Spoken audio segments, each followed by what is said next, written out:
ഏകജാലക പരീക്ഷ, അതുപോലെ എങ്ങനെയാണ് അഡ്മിഷൻ എടുക്കേണ്ടത്, എങ്ങനെയാണ് അലോട്ട്മെൻറ്റ്, അതുപോലെ എങ്ങനെയാണ് അപ്ലൈ ചെയ്യേണ്ടത് തുടങ്ങിയൊക്കെ ജാമിയത്തുൽ ഹിന്ദിൻ്റെ വെബ്സൈറ്റ് www.jamiathulhind.com എന്നുള്ള വെബ്സൈറ്റിൽ ഒരു പോപ്പപ്പ് ഉണ്ട്. നമ്മൾ ഓപ്പൺ ആക്കുമ്പോൾ തന്നെ ഒരു പോപ്പപ്പ് കാണും, സിംഗിൾ വിൻഡോ അഡ്മിഷൻ സിസ്റ്റം. അത് ആയാൽ ഗൈഡ് ടു അഡ്മിഷൻ എന്നുണ്ടാവും. ഇംഗ്ലീഷിലുണ്ട്, മലയാളത്തിലുണ്ട്, കന്നഡ ഭാഷ, 3 ഭാഷയിലുണ്ട്.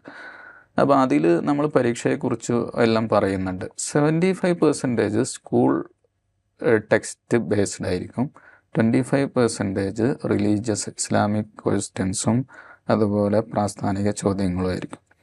പിന്നെ റിട്ടൺ ടെസ്റ്റ് ഉണ്ടാവും രാവിലെ 10 മുതൽ, അല്ലെങ്കിൽ ടൈമിലൊക്കെ ചെറിയ വ്യത്യാസങ്ങളുണ്ടാവും, അതൊക്കെ പിന്നെ കുട്ടികളെ അറിയിക്കും.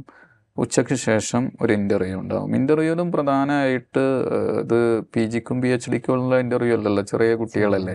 അപ്പോൾ അവർക്ക് അറബി വായിക്കാൻ അറിയുന്നുണ്ടോ, പിന്നെ ഇംഗ്ലീഷ് വായിക്കാൻ അറിയുന്നുണ്ടോ, മലയാളം അല്ലെങ്കിൽ അവരുടെ മാതൃഭാഷ വായിക്കാൻ അറിയുന്നുണ്ടോ, പിന്നെ പഠിക്കാൻ എത്രമാത്രം കമ്മിറ്റഡ് ആണ്, പിന്നെ എന്തെല്ലാം ചെറിയ ചെറിയ കഴിവുകൾ കുട്ടികൾക്ക് ഇക്കാലഘട്ടത്തിന്, ആ കഴിവുകളൊക്കെ എന്തൊക്കെയാണ്, പ്രസംഗിക്കാനോ പാടാനോ എഴുതാനോ ഒക്കെ കഴിവുണ്ടോ, സർഗാത്മകവാസന ഉണ്ടോ, അങ്ങനെ ചെറിയ ചെറിയ കാര്യങ്ങൾ വെച്ചിട്ടുള്ള ഒരു ചെറിയ ഇൻ്റർവ്യൂ ഉണ്ടാവും.